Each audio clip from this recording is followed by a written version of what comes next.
হাদিস শরীফের একটা বান্দাও বাঁচার মতো কোনো উপায় থাকবে না। কথা কোন ঠিক কিনা? হাসরের ময়দানের কথা খেয়াল করতে হবে।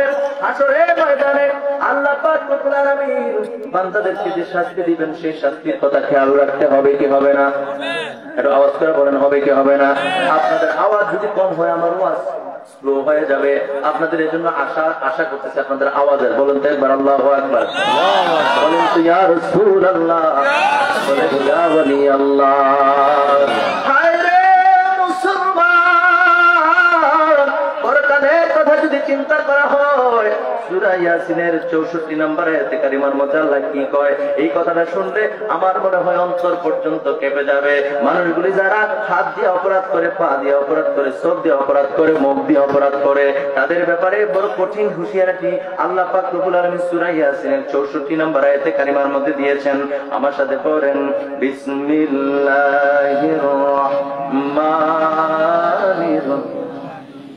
اليوم نختم على أفواههم وتكلمنا أيديهم وتشهد أرجلهم بما كانوا يكسبون।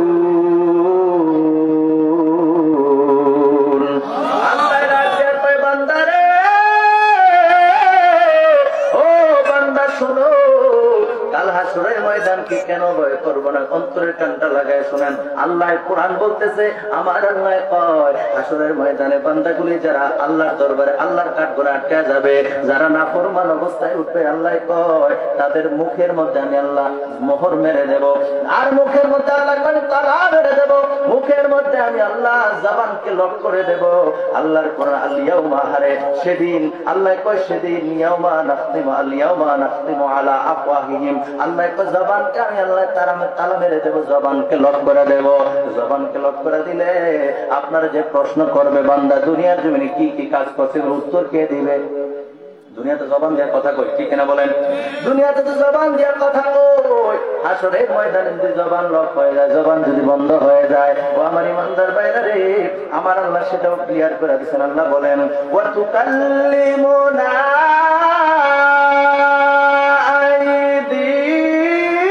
আইদিহিম। জোরে কোন আল্লাহু আকবার। আল্লাহ কয় বান্দা শোনো, তোমাদের জবানগুলি যখন আমি আল্লাহ লক করে দেবো, মুসলমান অন্তরের কানটা লাগায় শোনো। আল্লাহ তখন কথা বলবে হাত হাত। এখন কি হাত কথা কয়? আরে কথা কয় না, এখন কি হাত কথা কয়? আমি তো বানায় কথা বলতেছি না, আল্লাহর কোরআন থেকে বলতেছি। আল্লাহ বলেন তোমাদের জবানগুলি যখন বন্ধ হয়ে যাবে, আমি আল্লাহ বন্ধ করে দেব, জবানের মধ্যে মোহর মেরে দেব, জবান অচল হয়ে যাবে রে। তখন কথা বলবে আমি রবের সঙ্গে হাত। সুবহানাল্লাহ কোন? এখন কথা বলবে না, কারণ এখন তো হাসরের ময়দান না, এখন হলো দুনিয়ার জমিন। দুনিয়ার জমিনে হাত কথা বলবে না, বিধান হলো জবান কথা বলবে। আর হাসরের ময়দানে বান্দাকে যখন গ্রেফতার করা হবে, তখন জবান বন্ধ হয়ে যাবে, কথা বলবে হাত। জোরে জোরে কোন আল্লাহু আকবার। হাত যদি কথা কয়, ও মুসলমান আপনাদের কাছে আমি জানতে চাই, হাত যদি কথা কয় তাহলে বলেন তো দেখি, হাত কি আপনার পক্ষে কথা কইব? কথা কয়? হাত কি আপনার পক্ষে কথা বলবে?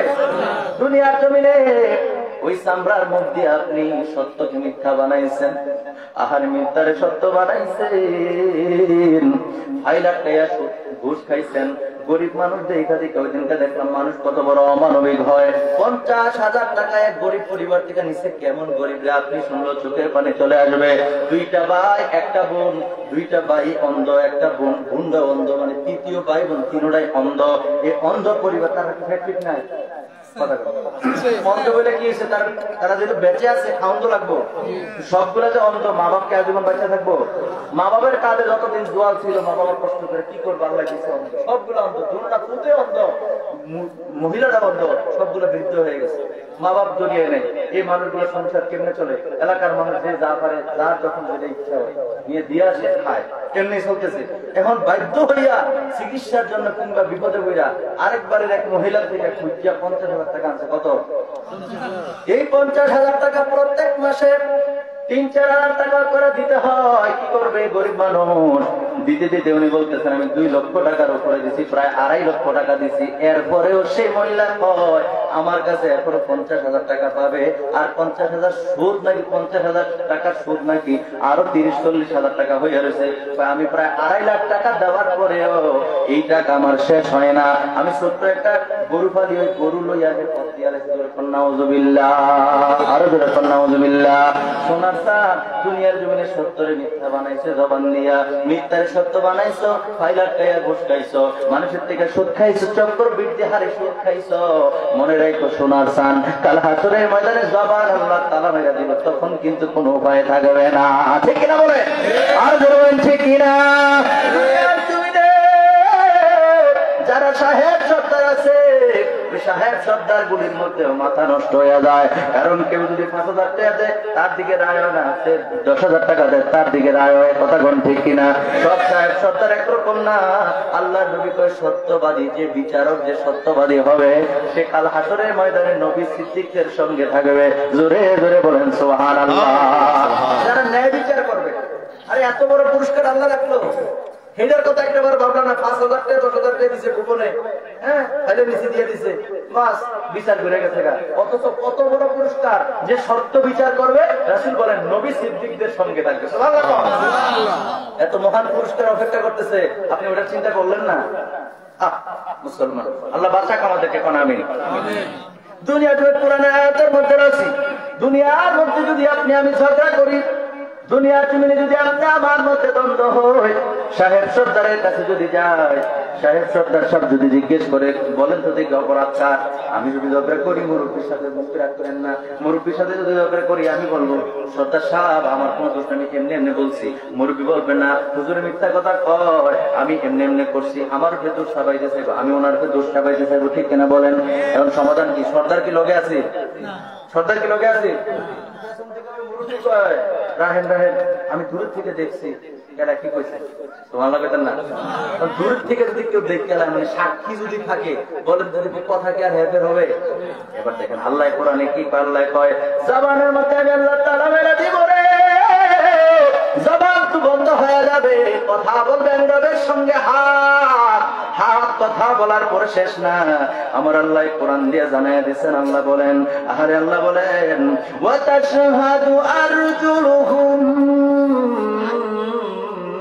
বিমা কানু ইয়াকসিবুন।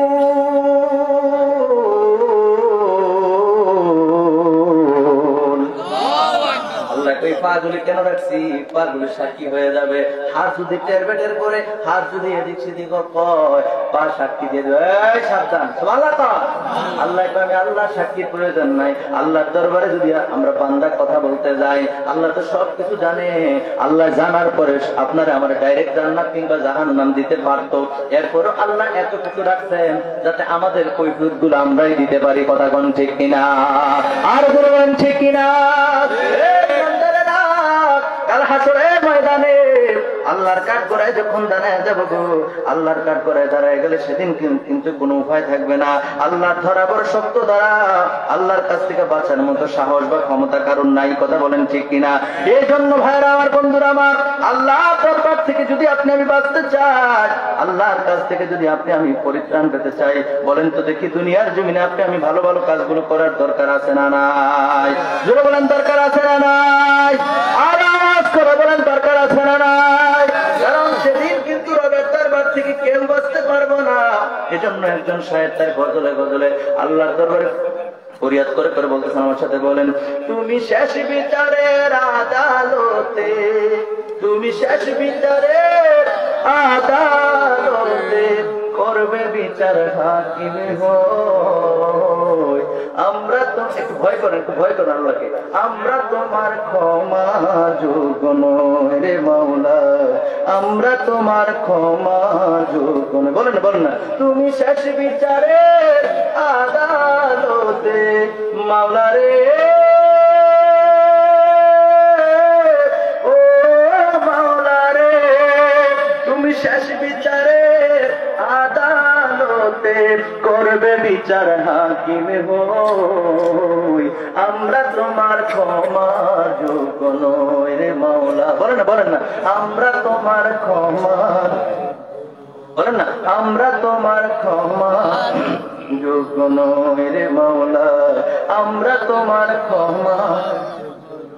ভালো মন্দ সবই মাওলা আছে তোমার জানা, মিথ্যা বলার নাই রে উপায়, চলবে না বাহানা। ঠিক কিনা বলেন? দুনিয়ার জমিনে বাহানা চলে, দুনিয়ার জমিনে সত্যকে মিথ্যা বানানো যায়, টাকার তারা অনেক কিছু পরিবর্তন হয়ে যায়, কিন্তু আল্লাহর সামনে সেদিন কোনো কিছু পরিবর্তন করা সম্ভব না। ঠিক কিনা বলেন? এই জন্য সাহেব তার গজলের মধ্যে বলতেছেন, ভালো মন্দ সবই মালিক আছে তোমার জানা, মিথ্যা বলার নাই রে উপায়, চলবে না বাহানা। ঠিক না বলেন? মিথ্যা বলার নাই রে উপায়, চলবে না বাহানা। আমার সর্বাঙ্গ সাক্ষী দিবে মাওলা রে,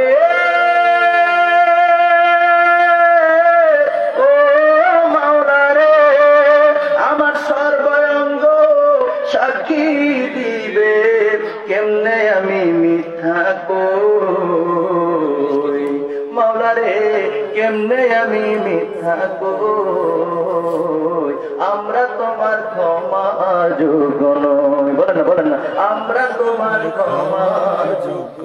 আল্লাহ তো কোরআনে কথা বলছেন, ফামাইয়া আমাল মিসকাল যাররাতিন খায়রান ইয়ারা ওয়া মাইয়া আমাল মিসকাল যাররাতিন শাররান ইয়ারা।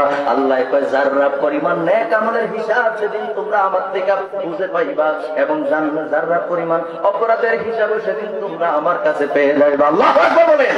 এই জন্য বন্ধুরা আমার ভাইরা, তো আল্লাহ যদি যাররা পরিমাণ একটা শ্বাস প্রশ্বাসের হিসাব যদি নেয়, বলেন তো দেখি কেউ কি জান্নাতে যেতে পারবো? কথা বলেন, কেউ কি জান্নাতে যেতে পারবো? এই জন্য শায়ের বিনায়া বিনায়া এই গজলটার মাধ্যমে আল্লাহ দরবারে বলতেছেন, মালিক আমরা তোমার ক্ষমার যোগ্য নই রে মাওলা, আমরা তোমার ক্ষমা। সেদিন আদালতে তোমার সামনে কেমন করে যাব, এত পাপের হিসাব আমরা কেমন করে দেব। গাইতামনি গাইতামনি, সেদিন আদালতে তোমার সামনে কেমন করে যাব, এত পাপের হিসাব আমরা কেমন করে দেব। সেদিন আদালতে তোমার সামনে কেমন করে যাব, এত পাপের হিসাব আমরা কেমন করে দেব। তুমি এক এক করে নিবে হিসাব মাওলা রে, ও মাওলা রে, তুমি এক এক করে নিবে হিসাব, নিজের হাতে কলম লই আমরা তোমার ক্ষমার যোগ্য নই রে মাওলা, আমরা তোমার ক্ষমার যোগ্য নই। তুমি শেষ বিচারের আদালতে, তুমি শেষ বিচারের আদালতে করবে বিচার হাকিমে হই, আমরা তোমার ক্ষমার যোগ্য নই রে মাওলা, আমরা তোমার ক্ষমার যোগ্য। মজিয়া সংসারের মায়ায় রইলাম তোমায় ভুলে, রঙ্গরসে দিন কাটাইলাম মায়া নদীর কোলে। এমন আল্লাহর অনেক বান্দা আছে রে, 24টা ঘন্টার মধ্যে একবারও বান্দায় আল্লাহর নাম নেয় না। কথা বলেন ঠিক কিনা? এমন অনেক বান্দা আছে 24টা ঘন্টা পার হয়ে যায়, 24টা ঘন্টা পার হয়ে যাওয়ার পরেও একটা বারের জন্য হলেও আল্লাহর দরবারে আল্লাহর নামটা নেয় না, এরকম অনেক বান্দা আছে। কারণ হলো সে আমার ভাই আমার বন্ধুরা, আল্লাহর নবী দুজানের বাচ্চা নবী উম্মতকে বার বার বার বার রেখে রেখে কয়, উম্মত রে ও উম্মত, আল্লাহকে যদি ভয় করতে পারো, আল্লাহর কোরআন বলছে আল্লাহকে যদি ভয় করার মতো ভয় করা যায়, ওই ইমানদারেরা সবচাইতে বাঁচা যিনি বাঁচবেন, যে ভয় করে যেন হযরত ওমর ফারুক রাদিয়াল্লাহু তাআলা আনহু, সে অন্তরের মধ্যে এমন পরিমাণ আল্লাহরে ভয় করত, উনি যেই রাস্তা ধরে হাঁটতো শয়তান ওই রাস্তার মধ্যে হাঁটতো না। আল্লাহু আকবার বলেন। শয়তান পর্যন্ত হাঁটতো না। ওনাকে জিজ্ঞেস করা হয়েছিল, আমিরুল মুমিনিন, আপনি যে রাস্তা দিয়ে হাঁটেন ওই রাস্তাতে শয়তান পর্যন্ত হাঁটে না, ঘটনা কি? আমিরুল মুমিনিন হযরত ওমর ফারুক রাদিয়াল্লাহু তাআলা বলে, আমি তো জানি না কেন শয়তান এত পরিমাণ আমাকে ভয় করে, তবে আমি একটা কথা জানি, সেটা হলো আমি আল্লাহকে বেশি ভয় করি, এজন্য ওই শয়তান আমার ভয় করে। যেরকম সুবহানাল্লাহ, আর যেরকম সুবহানাল্লাহ। এজন্য ভয় করতে হবে কাকে? আমি আমার মূল আলোচনার মধ্যে আছি, ভয় করতে হবে কাকে? এই জন্য ভাইয়েরা আমার, বন্ধুরা আমার, সংসারের চাপে পড়ে মানুষ হালাল হারাম কত কিছু ইনকাম করে, সন্তানকে মানুষ করতে হবে। মেয়ে সন্তান হোক আর ছেলে সন্তান হোক, স্ত্রী পরিবার পরিজনের জন্য, আব্বা আম্মার জন্য ইনকাম করে করে মাস শেষে তাদেরকে টাকা দিতে হবে, নয়তো সংসার চলবে না। কত বোঝা আপনার আমার কাঁধের মধ্যে, কথা কোন ঠিক কিনা? এই জন্য বলেন ঠিক কিনা? বন্ধুরা রে, ও আমার ইমানদার ভাইরা, যাদের জন্য আপনি হালালে হারামে ইনকাম করেছেন, ডান হাতে ইনকাম করেছেন, বাম হাতে ইনকাম করেছেন, কোনদিন আপনি খেয়ালও করেন নাই, এত এত পরিমাণ আপনার পাপ হয়ে গেছে। হাসরের ময়দানে আল্লাহর দরবারে যখন, আল্লাহর আদালতে যখন আপনি গ্রেফতার হয়ে যাবেন, আমরা পুরুষ মানুষ কথাগুলো মনোযোগ দিয়ে শোনেন। আজকে হয়তো বা প্রজেক্টরের ব্যবস্থা আছে নাকি? আমার মা বোনেরা আওয়াজ শুনতেছে, মা গো মা, ও মা, বেশি লোভ করা ভালো না। স্বামীর কাছ থেকে আপনি জানতে চাইবেন, স্বামী ও তার স্বামী, আপনি ইনকাম করে আনে দেন, এই ইনকাম গুলি হালাল পথে আনেন নাকি হারাম পথে আনেন? যদি আপনি হালাল পথে আনেন, দরকার হয় আমরা 2 বেলা খাবার খাবো, 1 বেলা না খেয়ে থাকবো, তারপর হারাম ইনকাম করেন না, আপনি স্বামীর উৎসাহ দিতে হবে। আমাদের দেশের মা বোনেরা কিন্তু এর বিপরীত করে, কথা বলেন ঠিক কিনা? এর বিপরীত করার কারণে আমরা যারা পুরুষ মানুষ স্বামী আছি, আমাদের মাথা নষ্ট হয়ে যায়। হালালে হারামে, ডানে বামে, দিনে রাত্রে বিভিন্ন ভাবে যেখান থেকে টাকা ইনকাম করা যায় ওই জায়গার মধ্যে দৌড়াই। কিন্তু যুবক ভাই, আমি বইলা দিয়া যাই, হয়তো বা হুজুর অল্প কয়েক মিনিটের মধ্যে চলে আসবেন, আমি আমার আলোচনার শেষ প্রান্তে কথাগুলি বলে দিয়ে যাই। হাসরের ময়দানে আল্লাহর আদালতে যখন আপনি গ্রেফতার হয়ে যাবেন, আল্লাহর কাঠগড়ায় যখন আপনি আসামি হয়ে যাবেন, তখন পুরুষ মানুষগুলোর মধ্যে হুকুম আসবে, ডাক দিবে আল্লাহকে, আল্লাহ গো, যাদের জন্য দুনিয়ার বুকে আমি অপরাধ করেছি, যাদের জন্য আমি হারাম পথে ইনকাম করেছি, আল্লাহ তাদের সঙ্গে একটু কথা বলতে চাই। আল্লাহু আকবার বলেন। আল্লাহ বলবেন, ঠিক আছে যাও, তুই যখন কথা বলতে চাস, ঠিক আছে যা। দৌড়ে যাবে। যে ব্যক্তি হারাম পথে ইনকাম করেছে পরিবার পরিজনের জন্য, দৌড়ে যাবে, গিয়া বলবে, ও আমার সন্তান, সন্তান রে, তোর ভরণ পোষণের জন্য আমি হালালে ইনকাম করেছি, হারামে করেছি। ও সন্তান, আজকে আমার আপনি বাবার কাছ থেকে একটু অপরাধ তোমার কাঁধে নিয়ে আনা। সন্তান বলবে, বাবা, সন্তান মানুষ করা বাবার দায়িত্ব, আমি তো বলি না আপনার হারাম পথে ইনকাম করার জন্য, আজকে আমার এই উপায় নাই, আপনি অযথা আমার কাছে ঘুরে ফিরে কোনো লাভ নাই, আপনার হিসাব আপনি মিলাইয়া দেন। আল্লাহু আকবার বলেন। তখন বান্দা দৌড়া যাবে ওই তার কন্যা সন্তানের কাছে, গিয়া বলবে, মা, ও মা রে, আমি তো তোরে মা বলে ডাকছি রে মা, কত সুন্দর করে তোরে সুন্দর করে আমি মাথার চুলগুলো আশ্রয় দিতাম, আদর করে বুকে নিয়ে ঘুমাইতাম, তুই যখন বড় হয়েছ, ভালো একটা পাত্র দেখা তোরে বিয়া দিছি, বিয়া দিতে গিয়া লক্ষ লক্ষ টাকা খরচ করছি, এই টাকাগুলি কাম করতে গিয়ে আব্বা হারাম পথেও পা বাড়াইছিলাম, আজকে আল্লাহর আদালতে গ্রেফতার হয়ে গেছি, একটু বিবেক দিয়া চিন্তা করেন কথাগুলো, আল্লাহর আজকে আল্লাহর আদালতে আটকায় গেছি, গ্রেফতার হয়ে গেছি। ও আমার মেয়ে, ও আমার মারে, আজকের এই অপরাধগুলি থেকে কিছু সংখ্যক অপরাধ তোমার কাঁধে নিয়ে নাও। মেয়ে বলবে, বাবা, বাবা রে, ও বাবা, এই দুনিয়ার জমিনে আমাদেরকে লালন পালন করা আপনার দায়িত্ব ছিল, আপনি লালন পালন করেছেন, আপনি আমাদেরকে ভরণ পোষণ দিয়েছেন, আপনি আমাদেরকে আদর মায়া মমতা দিয়েছেন, আপনি কি হালালে দিয়েছেন নাকি হারামে দিয়েছেন, এটা তো আমার দায়িত্ব না, আপনার দায়িত্ব, আপনি কিভাবে করেছেন, পালন করেছেন আপনি জানেন, আপনি আল্লাহর দরবারে আপনার পাপের হিসাব আপনি দেন। জোরে কন্যা ওযুবিল্লাহ, আর জোরে কন্যা ওযুবিল্লাহ। এবার শেষ, সর্বশেষ দৌড়ে যাবে স্ত্রীর কাছে, স্ত্রীর কাছে গিয়া বলবে, স্ত্রী রে, ও প্রাণের বিবি, বিবি, বিবি রে, তোরে তো আমি কলিজার থেকে ভালোবাসি। আরে তোরে আমার সংসারে আনার পরে তোর শাড়ি, তোর গহনা, তোর খাওন দাওন, তোর পোশাক পরিচ্ছদ সবকিছুর জন্য আমি পাগল হয়ে যাইতাম। তুমি যখন যাহা চেয়েছো আমি তাহাই দিয়েছি রে বিবি। আজকে তো আমি বড় অপরাধী, আমি আজকে বড় অসহায় হয়ে গেছি। তোমাদের জন্য জীবন ভর আমি ইনকাম করেছি, হালালে হারামে কোনোদিন দেখি নাই। আজকে আমি আল্লাহর কাঠ ঘোড়ায় বড় আসামি হয়ে গেছি, আমি গ্রেফতার হয়ে গেছি। বিবি রে, ও আমার স্ত্রী, আজকে আমার পাপ গুলো থেকে কিছু কিছু সংখ্যক পাপ তুমি কমায় দাও। স্ত্রী বলবে, আরে বাবা মা বড় আশা করে আপনার হাতে আমার তুল্লা দিছে, আমি মা বাবা সাইরা আপনার হাত ধরে আপনার বাড়িতে আসছি। আমি আপনার দিকে তাকায় ছিলাম, মা বাবার বাড়িতে যাওয়ার জন্য তো পাগল বাড়া ছিলাম না। আপনার পরিবারে এসে আমি কি কষ্ট কম করছিনি? স্ত্রী বলবে, আমি তো কষ্ট কম করি নাই। এখন আজকে আমি আল্লাহর দরবারে আমার কি হবে সেটা আমি জানি না, আল্লাহর দরবারে আমি কি জবাব দেবো সেটা আমার জানা নাই।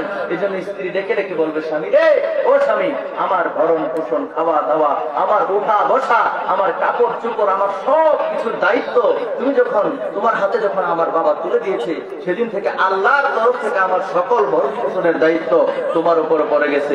তুমি আমার কেমন করে চালাইছো? ও স্বামী, কোনোদিন আমিও জিজ্ঞেস করি নাই তুমি যদি হারামে ইনকাম করে থাকো, আমি তো বলি নাই তোমাকে হারাম পথে ইনকাম করার জন্য। স্ত্রী সেদিন বলবে যে প্রাণের বিবির জন্য আপনি হারাম খাচ্ছেন, হারাম দিয়ে আপনি পাহাড় পরিমাণ সম্পদ করছেন।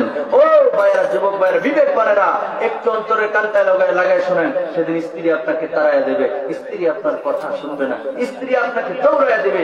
স্ত্রীর কথা শুনে আপনি নিরাশ হয়ে যাবেন, বলবেন, আয় বারে আলাহি, আমার আর কিছু করার নাই।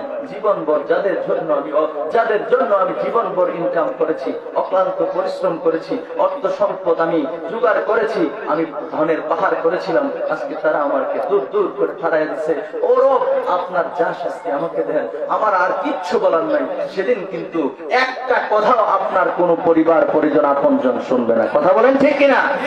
সেদিন বন্ধু আমাদেরকে সুন্নি যারা, এই আজকের মাহফিল সুন্নি মহাসম্মেলন, সুন্নিদেরকে বলা হয় যে সুন্নিরা কেন নবী নবী করে? আহারে বন্ধু, দুনিয়ার জীবনে যার জন্য জীবন কুরবান করেছো, যার জন্য হালালে হারামে ইনকাম করেছো, যাদের জন্য পাগল পাড়া ছিল, যাদের জন্য মরিয়া হয়ে পাগল পাড়া হয়েছিল, তারা সেদিন তোমার কথা বলবে না। যেদিন মা সন্তানকে দূরে সরাই দেবে, বাবা সন্তানকে দূরে ঠেলে দিবে, স্ত্রীর স্বামীকে, এই কথা শোনেন, স্ত্রীর স্বামীকে দূরে ঠেলে দিবে, সন্তান বাবাকে দূরে ঠেলে দিবে, আহারে স্বামী স্ত্রীকে দূরে দৌড়ান দিবে, দূরে সরাইয়া দিবে। সেদিন নবী বলবে, এটা আমার উম্মত। সুবহানাল্লাহ বলেন, আর বলুন সুবহানাল্লাহ। দুনিয়ার সবাই আপনাকে দূরে তাড়াইয়া দিবে, দুনিয়ার সবাই আপনাকে, আপনার কোন পরিচয়, আপনার কোন কথা সেদিন শুনবে না।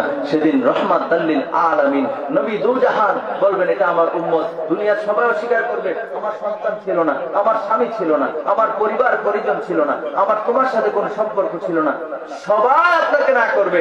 সবাই কোরআন বিশ্বাস করেন না? কোরআন শরীফের 30 পারার 3 নম্বর সূরা খোলেন, 3 নম্বর সূরার মধ্যে আপনি পেয়ে যাবেন 10 নম্বর আয়াত থেকে বাকি আয়াতগুলি পড়লে আপনি বুঝতে পারবেন সেদিন আপনার কোন আপনজন কোনো কাজে আসবে না। সেদিন যিনি কাজে আসবে, সেদিন আপনার পরিচয় যিনি লুকাবেন না, বড় করে করে বলবেন, ইয়া রব্বি হাবলি উম্মতি, রব্বি হাবলি উম্মতি, সেটা আর কেউ না, সেটা হলো রাহমাতাল লিল আলামিন। চিৎকার করে বলেন সুবহানাল্লাহ, আর জোরে বলেন সুবহানাল্লাহ।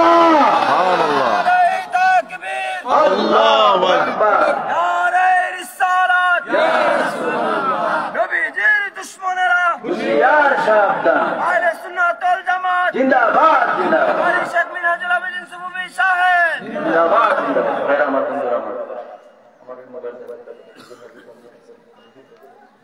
একটু দরুদ শরীফ পড়ি। আল্লাহুম্মা সাল্লি আলা সাইয়্যিদিনা মাওলানা মুহাম্মদ ওয়া আলা আলি সাইয়্যিদিনা মাওলানা। জোরে জোরে আল্লাহুম্মা সাল্লি আলা সাইয়্যিদিনা। একটু রুকু করবেন না, বসেন বাবা, বসেন। محمد وعلى آله سيدنا مولانا। জয় যদি মোর তন জানা,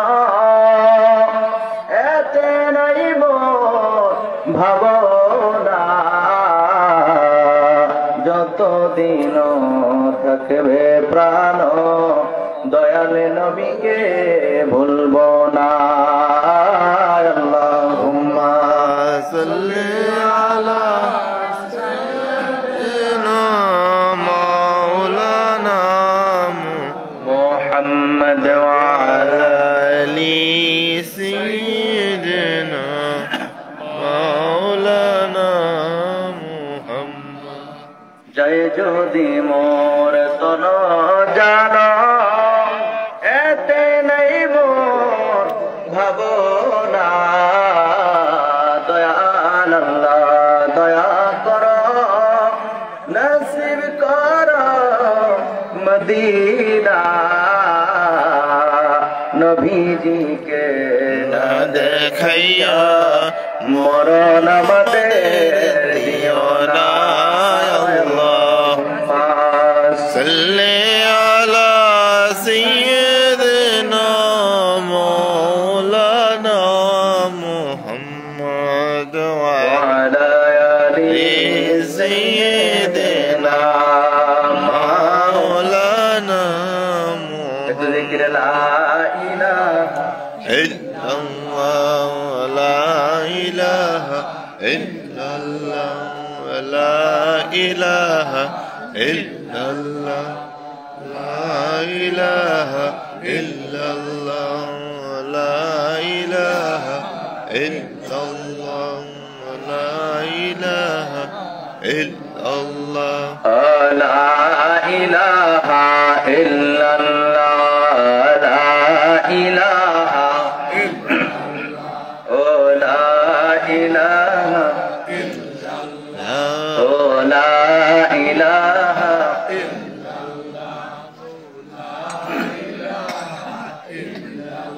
লা ইলাহা ইল্লাল্লাহ মুহাম্মাদুর রাসূলুল্লাহ সাল্লাল্লাহু আলাইহি ওয়াসাল্লাম। জোরে বলেন একবার আল্লাহু আকবার। বলেন ইয়া রাসূলুল্লাহ। ও আমার যুবক ভাইরা, সর্বশেষ একটা মহব্বতের একটা আলোচনা করে দেয়া যায়। নবীর প্রেম ভালোবাসার একটা কেন নবী নবী আমরা করি। আরে নবীর সাহাবায়ে কেরাম নবীর জন্য পাগল পাগল পাগল ছিল রে। সাহাবায়ে কেরাম নবী ছাড়া কিছুই বোঝে নাই, নবীর জন্য এত পাগল করা ছিল। আমি যদি একটা কথা বলে দিয়ে যে আপনারা বুঝবেন, এই জায়গার মধ্যে হজ পালন করছেন এমন কে কে আছেন? হজ পালন করছেন কারা? আর কেউ আছেন নাকি? কয়েকজন আছে হাত নামান। মসজিদে নববীর পাশে যে কবরস্থান আছে এটার নাম কি? জান্নাতুল বাকি। জান্নাতুল বাকি। আমি হজ করতে গিয়া ওই জায়গার মধ্যে যখন ঢুকছে আমার ভিতরে কম্পন সৃষ্টি হয়ে গেছে। এই গোটা পৃথিবীর মধ্যে 232টা দেশ আছে, তার মধ্যে 58টা হলো মুসলিম রাষ্ট্র। কয়টা? 232টা দেশের মধ্যে ইসলামী রাষ্ট্র হলো 58টা।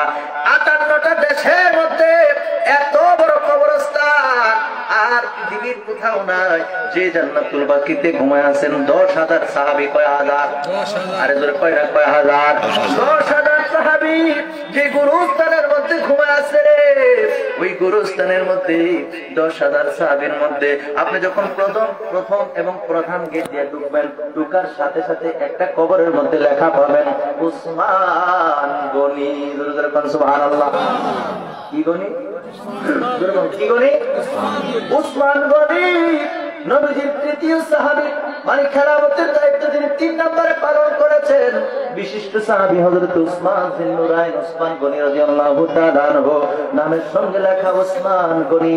এই উসমান গনি, গনি শব্দের অর্থ কি? হ্যাঁ, মাশাআল্লাহ, মারহাবা করনা। উসমান গনি, গনি শব্দের গনিটা হলো আরবি শব্দ। এই আরবি শব্দের বাংলা অর্থ হলো ধনী। সুবহানাল্লাহ করনা। রাসূল সাল্লাল্লাহু আলাইহি সাল্লাম বলেছেন উসমান গনি। উসমান কেমন করে গনি হলো? ও আমার ইমানদার ভাইরা রে, আল্লাহ কুরআনুল কারীমের মধ্যে খুব মনোযোগ দিয়ে শুনেন। আল্লাহ কুরআনুল কারীমের মধ্যে বলেছেন আল্লাহু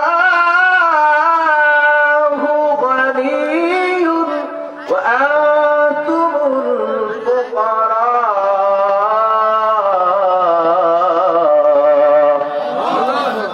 আল্লাহ কুরআনুল কারীমের মধ্যে বলতেছে আমি আল্লাহ হলো আল্লাহু গনিয়্যুন, আল্লাহ বলো গনি মানে ধনী, যেরকম সুবহানাল্লাহ। ওয়া আনতুমুল ফুকারা, আর বাদ বাকি তোমরা যা আছো সবগুলো ফকির। কার কথা? আরে কথা করে কার কথা? আল্লাহর কথা। আল্লাহ কয় বান্দারে ও বান্দা, ধনী হইলাম আমি আল্লাহ পাক রব্বুল আলামিন, আর আমি আল্লাহ ছাড়া বাদ বাকি সব হলো ফকির। কিন্তু আল্লাহ নবীকে উসমান গনি সাহাবায়ে কেরাম প্রশ্ন করলো, ইয়া রাসূলুল্লাহ, ইয়া হাবিবাল্লাহ, নবী গো নবী গো নবী গো, আল্লাহ ধনী বললাম, উসমান আবার ধনী হলো কেমনে? উসমান আবার গনি হলো কেমনে?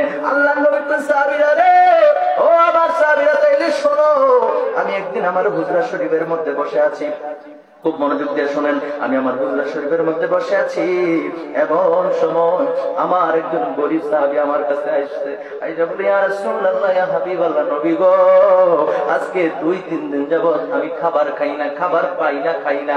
ও নবী গো, পেটের ক্ষুধা, পেটের যন্ত্রণা শুরু হয়ে গেছে, নবী আমার কিছু খাওয়ান দেন, কিছু খাবার দেন।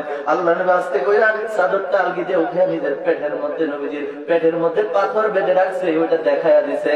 অর্থাৎ নবীজি বুঝাইছে, সাহাবী রে, আমার কাছে আসছো খাবার নেওয়ার জন্য, সাহাবী আমি নবী আজকে খাবার খাই না, কয়েকদিন হয়ে গেল, পেটে পাথর বাঁধছে। আল্লাহু আকবার বলে, কত মুহাব্বতের কথা রে। ওই নবীজি বললেন, সাহাবী রে, আমার কাছে তো এই মুহূর্তে কোনো খাবার নাই রে সাহাবী। গরীব সাহাবী আস্তে করে রওনা দিয়া দিছে। আল্লাহ নবী কোরআন, আল্লাহ কোরআনের আয়াতে কারিমার মধ্যে আল্লাহ জানেন, সূরা দুহার মধ্যে, ওয়া আম্মাস সাইলা ফালা তানহার। আল্লাহ বলছে কোরআনুল কারীমের মধ্যে, যারা সাইলকারী হবে, যারা ভিক্ষুক হবে, তাদেরকে ধমক দেওয়া যাবে না, সাইলকারীকে এইভাবে ফেরত দেওয়া যায় না। আল্লাহ নবী কাহারে আমার আল্লাহ তো এই কথা বলছে, এই সাহাবী শোনো, সুবহানাল্লাহ কন্যা। ওই গরীব সাহাবী যখন চলে যাচ্ছিল, আল্লাহ নবী কয়, সাহাবী রে, একটু দাঁড়াও, একটু দাঁড়াও। আল্লাহ নবী ডাক দিলেন হযরত আলী রাদিয়াল্লাহু তাআলা আনহুকে, আলী রে, ও আলী এদিকে আসো।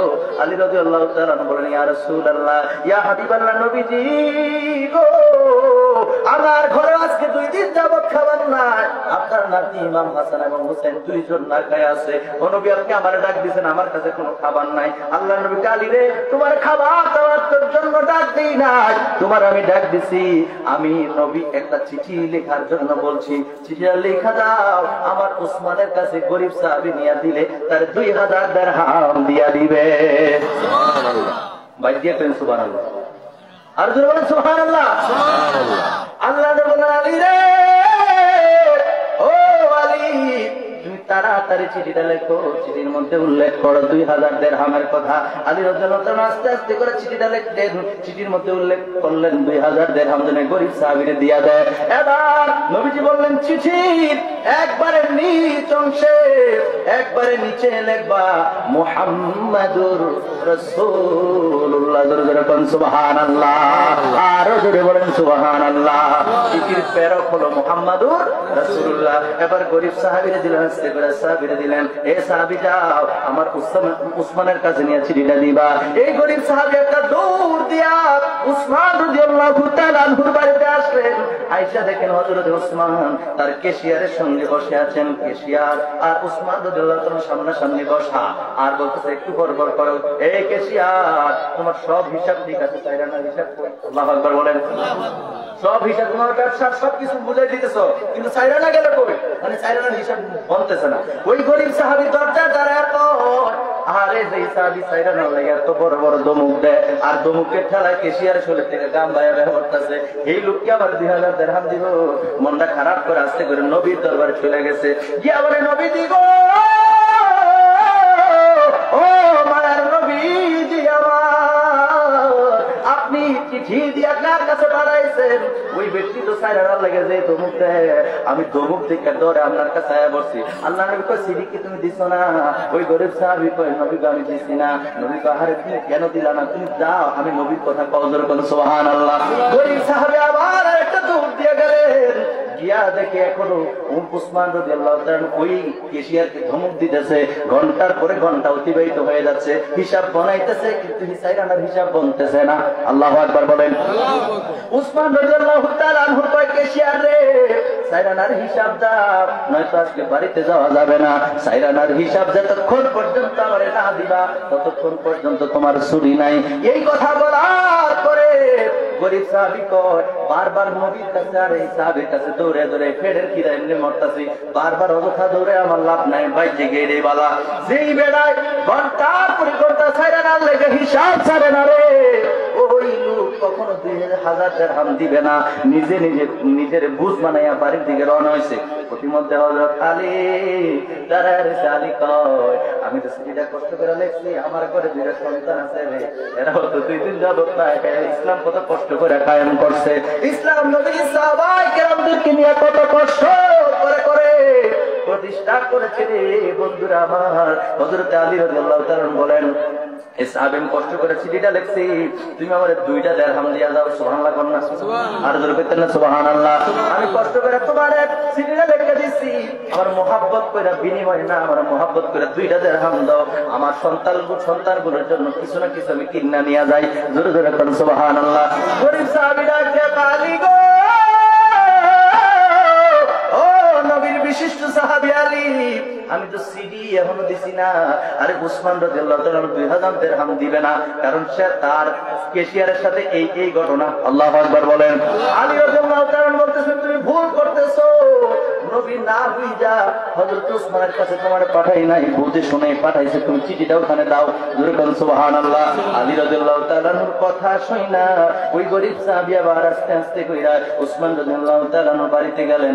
যাইয়া দেখে রে উসমান রাদিয়াল্লাহু তাআলা আনহু এবং কেশিয়া দুইজনে বড় গলায় পড়তেছে আলহামদুলিল্লাহ।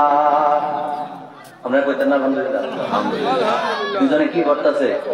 দুজনে কি পড়তেছে? আলহামদুলিল্লাহ। তার মানে সাইরানার হিসাব এতক্ষণ মিলছে। সুবহানাল্লাহ বল না?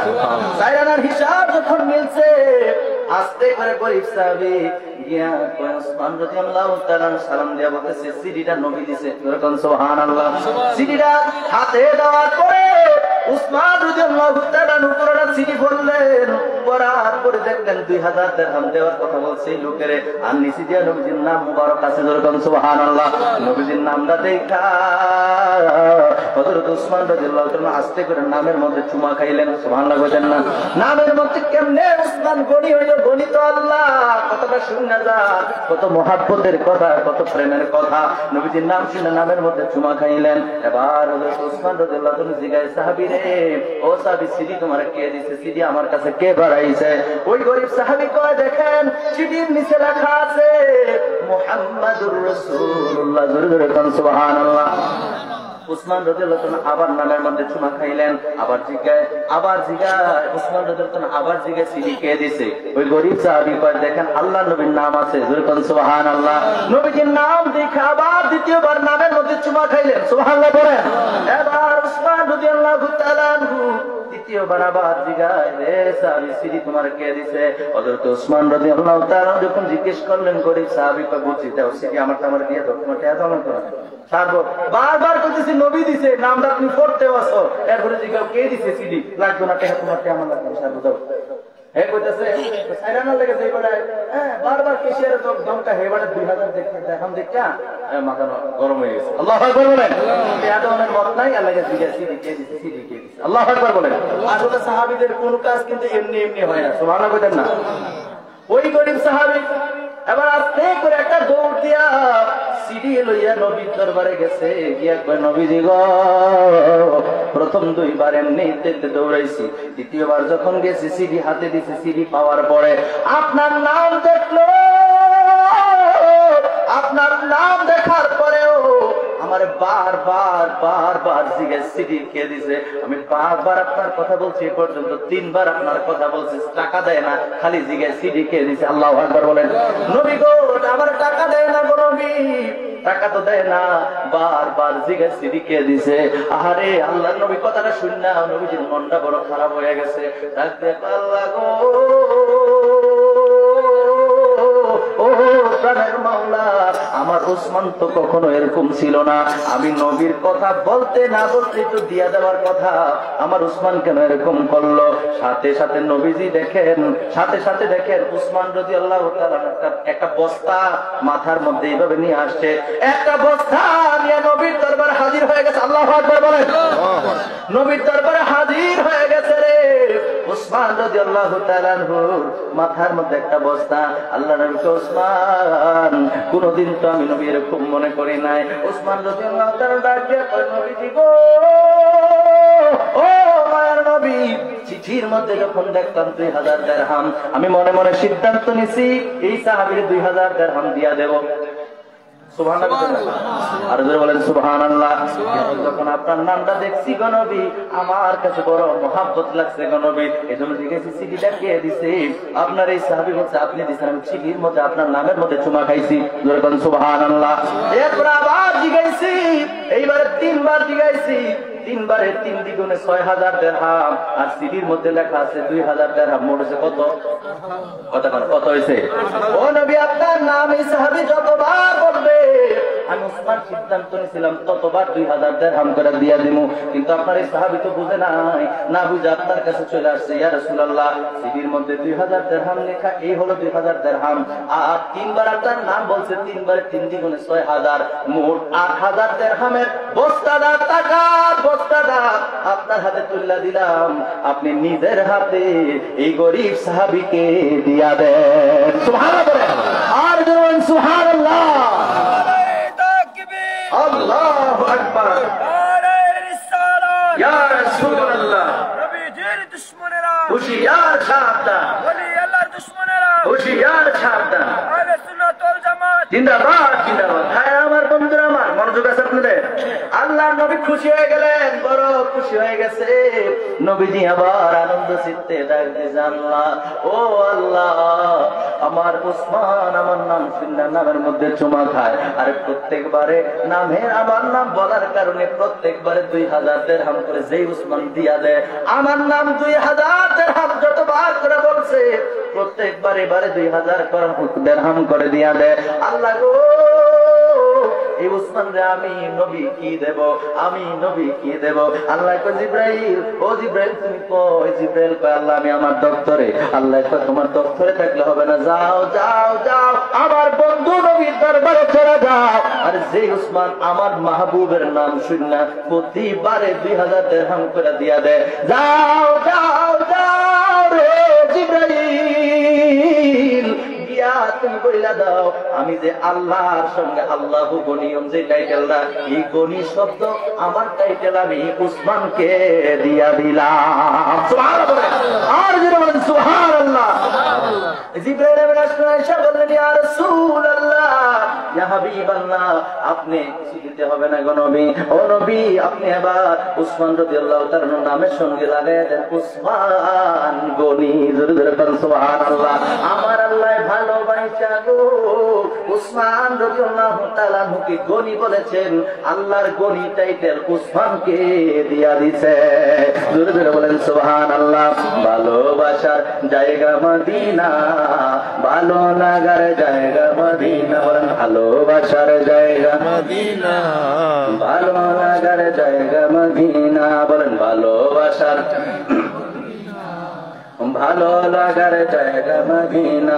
এত সুন্দর জায়গা কোথাও দেখি না, এত সুন্দর জায়গা কোথাও দেখি না। সাজিয়েছেন দয়াল রাব্বানা, বলেন সাজিয়েছেন দয়াল রাব্বানা, ভালোবাসার জায়গা মদিনা, বলেন ভালোবাসার জায়গা মদিনা। একদিন কবরে যাব, কেউ তো যাবে না। যাবে যাবে আপনার কবরে কেউ যাবে, আমার কবরে কি কেউ যাবে? তো বলেন একদিন কবরে যাব, কেউ তো যাবে না। একদিন কবরে যাব, কেউ তো না যাবে না আমার শাহে মদিনা, বলেন যাবে না আমার শাহে। প্রত্যেকে কবরে নবী আসবে,